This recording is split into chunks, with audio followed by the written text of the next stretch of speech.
એટલે ઓલો છોકરો કોણ આવે પાણી ઢોળતો આ છોકરા અહીંયા બોલો ને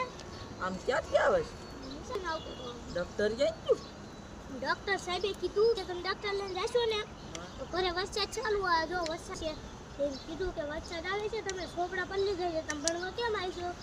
તે મેં કીધું લા આ તો જેવું છે ડોક્ટર લઈને જાઉં હું નગર કઈ મેં સાહેબને કીધું કે સાહેબ ડોક્ટર લઈને જાઉં ખારા થઈ જાય એમ કે તો તમતા શનિવાર છે તાર મને બોલાવી જાય છે મેં કીધું ના ના તો રવા દો ઓલા બધે કીધું સાહેબ લેસન જે સાહેબે કીધું કે ભાઈ એક તીન કે બચ્ચા લગીના ઘડિયા લખવાના હા ડોક્ટર તો તારું ન્યા ને હું લેશે એટલે મેં ઈ જ તે કીધું સાહેબ ડોક્ટર તો મારું આયા છે તો મારે હવે ઘડિયા લખવા કેમ તો સાહેબે કીધું કાંઈ વાંધો નહીં તું નો લેસન કરતો આ બધાને દઈ દે આ બધા ઠોટ છે તું હોશિયાર છો સારું મારે મારે કીધું લાવો હા ઠીક છે